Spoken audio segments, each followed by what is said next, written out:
भगवान आपण को जेतिकी देइछंती सेतिकिरे खुशी रहिବାକୁ चेष्टा करंतु कहीं ना आवश्यकता ठारू अधिक लोभ कले केवल दुख ही मिली थाए।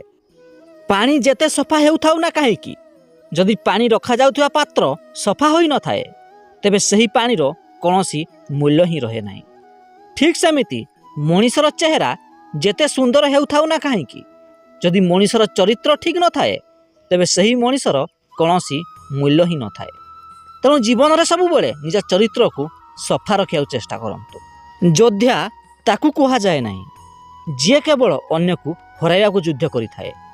प्रकृत योद्धा तो ताकू कहा जाए जी निजे जीतिबा पई युद्ध करिथाए। जो व्यक्ति बारंबार तले पड़ी मध्य निजे उठिबा को चेष्टा करिथाए जानि नियंतु सही व्यक्ति को जीवन कौन भी शक्ति हराई पारिबो नहीं। तेणु जीवन में केबे भी हार न मानी जीतिबा पई चेष्टा करंतु।